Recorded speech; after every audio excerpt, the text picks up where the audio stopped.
This is the third tape, the third video I'm making as Swami Kundalini Ananda,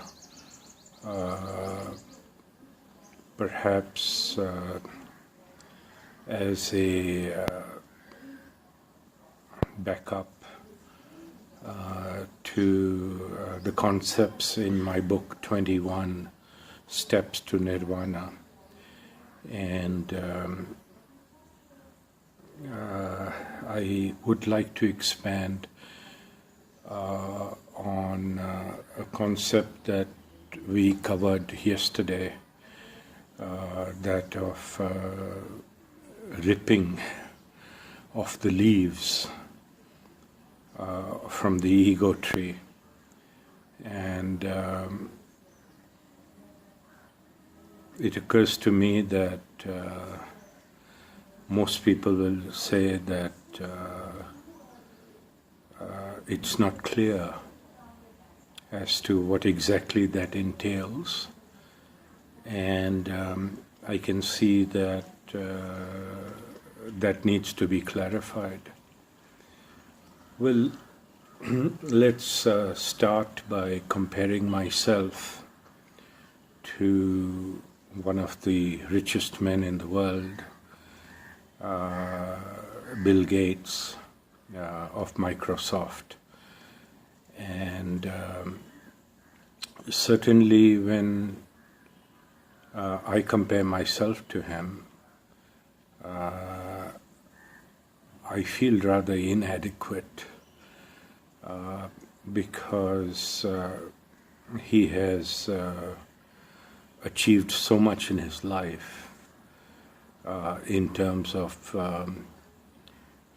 wealth, in terms of the power he wields, and finally, of course, in his philanthropic activities, which are also very notable. So, compared to him, I am a man of limited means, and compared to him, conceivably, I have a lot more struggle in my life because God has been kind to him, and he has been able to amass a huge amount of wealth, and that does simplify the daily struggle for him.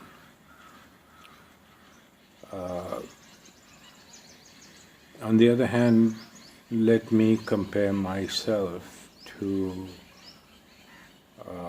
somebody like my driver.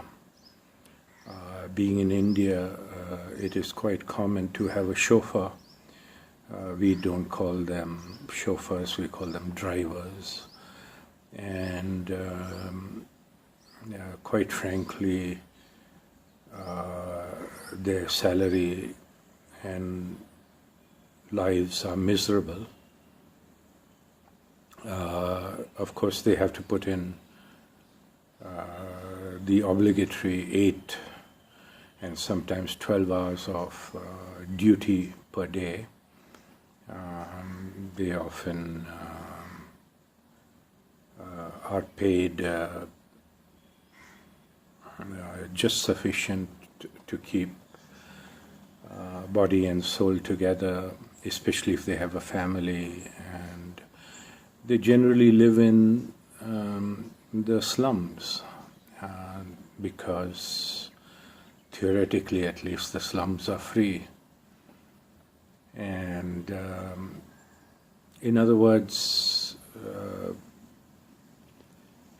the driver who sometimes spends half a day with me, and sometimes we go on a overnight trip to Mumbai, Bombay, that's a neighboring city, and I find that I become quite friendly with the driver, and I keep thinking that how does the driver view me? And of course, as far as he is concerned, as far as the driver is concerned, I am in the same class as Bill Gates. That is, I have unlimited means and I don't have much of a struggle because of that.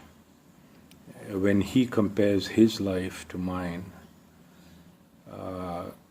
he often talks about how crucial it is for him to save small amounts so that his expenses, his monthly expenses are budgeted. His annual expenses are always in a mess because he has to pay for unforeseen doctor's visits and, of course, school fees, college fees for his 2 children. So, quite frankly,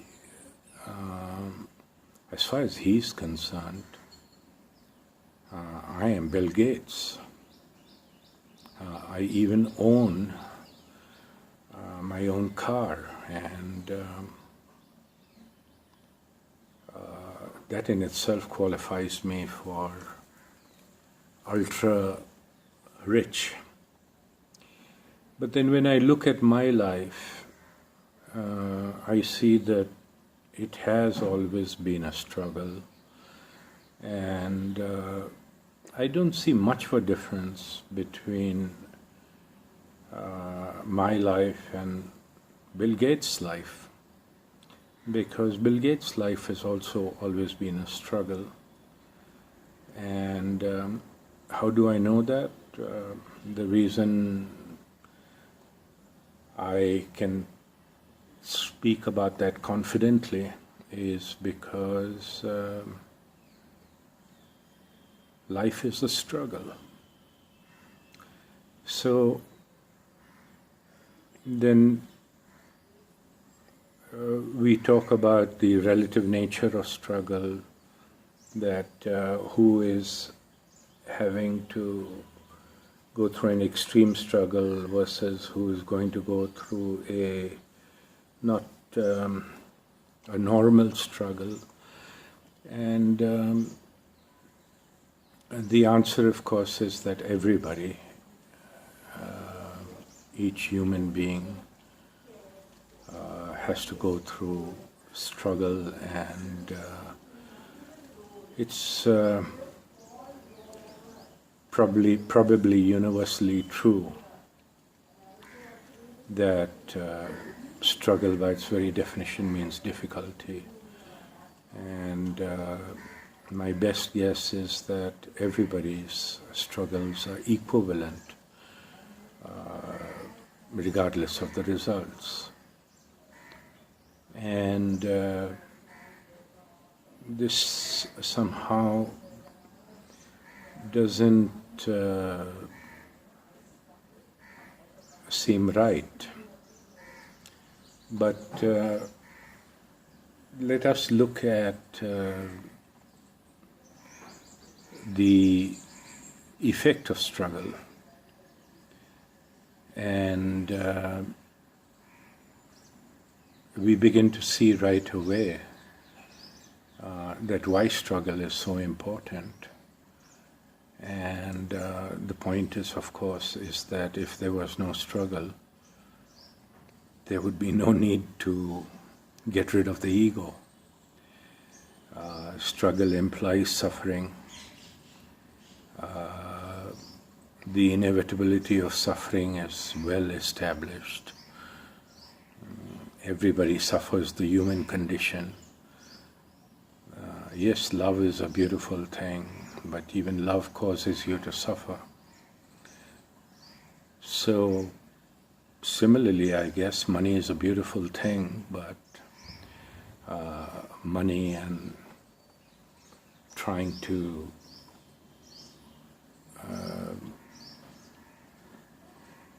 achieve in today's hyper-competitive life is a struggle. Maybe a beautiful thing in the sense that it keeps us busy, it keeps us motivated, and finally, of course, it keeps us alive, or at least struggling. And there doesn't seem to be any difference between struggle and life. It's like they are both equivalent, or they seem to imply each other. And of course, this brings us to the ego. It is the ego that turns life into suffering, but it is not to our advantage to look at suffering as a bad thing. It might be better to look at suffering as medicine, just like food is medicine and keeps the body alive, or oxygen is medicine and it keeps the body going and alive, even though we take it for granted. So struggle is part of life. Struggle is an important part of life. Life would not be life without struggle. And there have been more than one Sufi saint that talks about, well, we thank God, we thank the universe for good luck. And when times are going smoothly and things seem to be breaking our way, things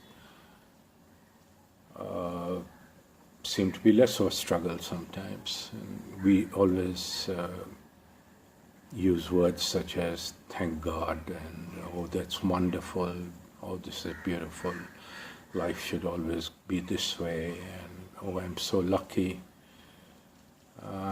But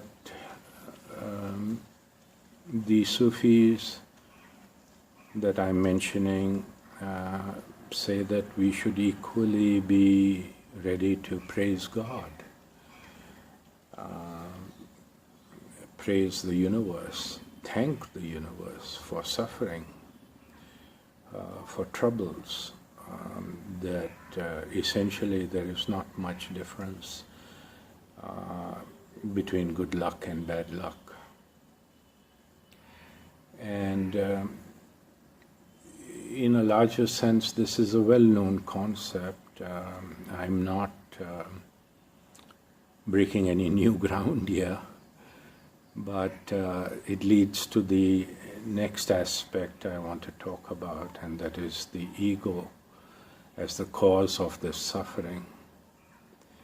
And I'm not talking about the ego being one of the causes of this suffering. I'm talking about the ego being the central cause of this suffering.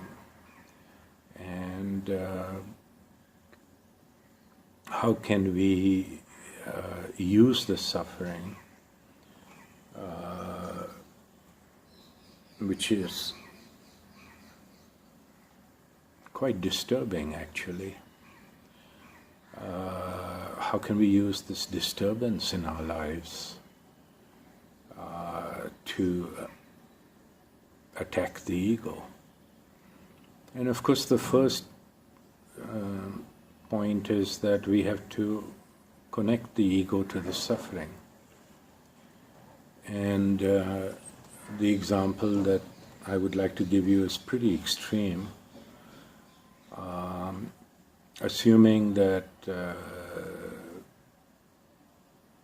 Cupid wants you to fall in love, he has to first launch an arrow from his little bow, and the arrow has to strike your heart. Or at least that's the popular conception, and I'd like to use that for the moment. So we come to the question is that is love suffering? Is love something beautiful, amazing, and special? Is it good luck or bad luck? And of course, then we come to Cupid. And for Cupid to find his target, which is your heart, he needs to be a hunter. But of course, the point is that what if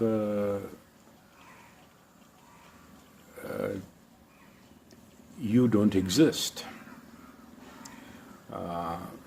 In other words,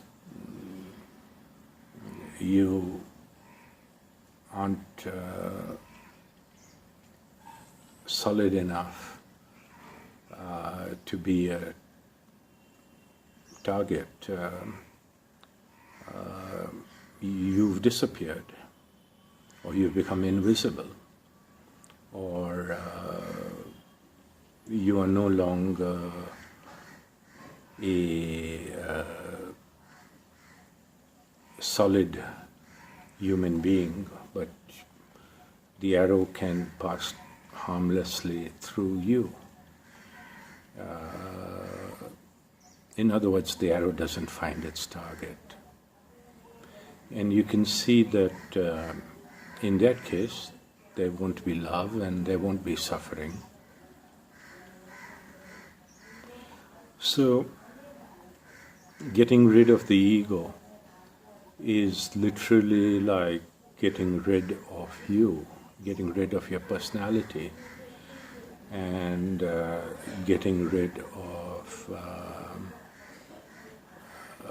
your targetability. You become a stealth soldier of life, and you don't show up on radar, or you show up in a very minor kind of way as a target. And this, of course, is the whole point of getting rid of the ego, is you literally lose your solidity. You are in the world, you continue existence, but there is no target. And it seems like a pretty miserable life if you have to live without love. But we can talk about that later. Really, in this case, love is standing in for life, and life is aiming its arrows of suffering at you, but life can't find you, and life finds that its arrows pass harmlessly through you. And you can see the problem that if we define ourselves very clearly, very powerfully, very automatically, and it is our human nature to do that. I exist and I'm this kind of person. I'm the kind of person who doesn't take life lightly. Or the opposite, I am the kind of person who takes life lightly. And it doesn't really matter what we say about ourselves. The key point, of course, is that we say things about ourselves in our own minds. We believe things about our own selves, not only in our own mind, but even in our body. I mean, at a very elementary level, we believe stuff about ourselves. And that's ego. That is the ego that needs to be attacked. And the question is,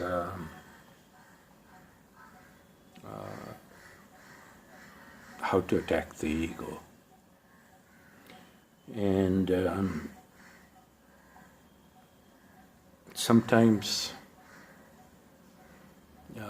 you may be talking to somebody and you feel that you have to impress that person for whatever reason. Maybe the person you're talking to is a business associate, maybe the person you're talking to is your spouse, maybe the person you're talking to is your driver. And for whatever reason, you feel like, well, I have to maintain a certain attitude when I speak to the driver. I have to create a certain distance between master and servant so that he does not take advantage of my kindness. And this is fairly standard. But we set up roles for ourselves, and then we slip into these roles. And I have to play the parent role with my children. Or if I don't, then I'll be letting them down, and they expect me to play a certain role, and I can't go around saying, no, you don't need to be a responsible person. The first thing I need to teach my children is responsibility. And the same thing with a colleague, business colleague, that you define a role for yourself and then you play it out. And that role could be that you know more than your colleague, you know less than your colleague. You feel that your colleague needs to be impressed in a particular way with you. And this is largely unconscious. It's not that we go around saying these things to ourselves, but this is the way we act. And that, of course, is ego. And at those moments, it is important to see the role playing. It is important to see the motivation that is driving us. And of course the motivation is usually that I want other people to have a good opinion of me. I want to have power over other people so that it makes my struggle easier, it makes my life easier. You notice how the word life and struggle are interchangeable.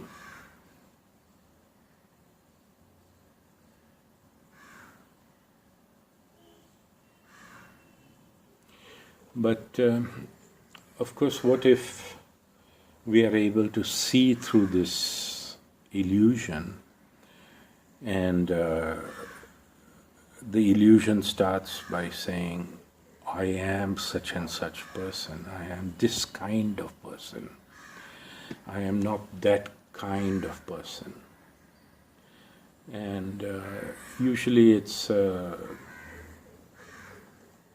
black and white thing, that we define what we don't like in other people, and we say, I don't want to be like a hippie, or I don't want to be like a big businessman, the opposite of hippie. regardless, we define a role for ourselves, and it's a question of preferences. And it's those preferences that need to be attacked. And the whole unconscious nature of the transaction, it is not that we can very easily tap into our unconscious, especially in the beginning. It's very difficult to see the ego. It's very difficult to see one's unconscious assumptions. And you have to be alert.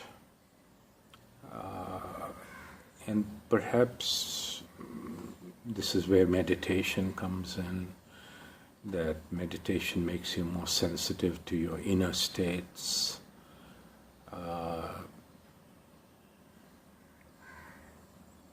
And meditation is often recommended for exactly that reason. There's no other reason why meditation should work. It's not that meditation is some mysterious way of contacting God, and when we meditate we have God's phone number. It's not that at all. The meditation is more an attempt to understand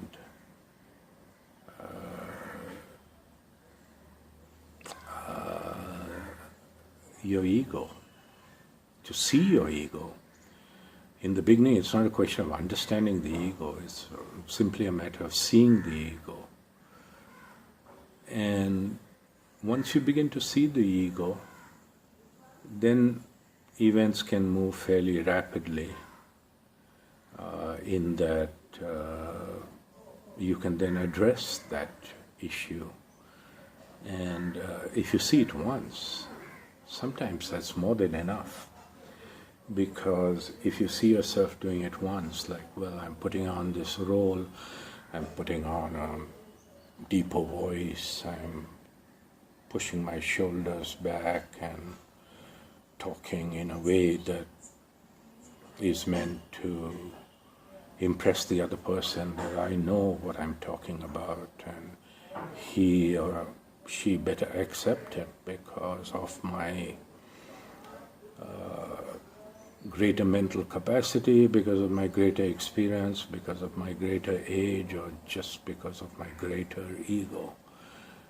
And once you see yourself doing these things, then you can laugh about it. And once you laugh about it, then automatically that weakens the link, and it's quite automatic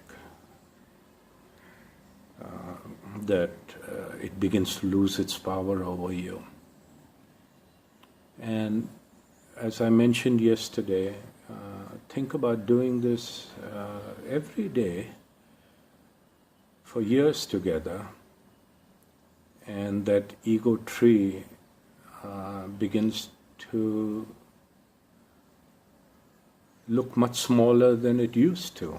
I mean, it could have been this huge giant tree, hundreds of feet in the air, and with a huge canopy and literally hundreds of thousands of leaves, and even fruit and flowers and birds and a whole wildlife ecosystem in the tree itself. Insects, snakes, worms, bacteria, and sometimes even human beings who live below a tree. So the point is that attacking the tree is a long-term effort. And you begin in a small way, but then slowly it becomes easier, and you also learn how to use the saw to cut off branches, how to use the axe to cut down the tree. And you may start with just a penknife, or just with the physical act of tearing off leaves, but once your skill goes up, you've got the penknife, and once your skill goes up even further, you have the saw, and once you have the axe, you can go at the trunk itself. So that's what I wanted to talk about today, and I hope it helps. It's a gradual process, but it's very real, and it does work. Thank you for listening.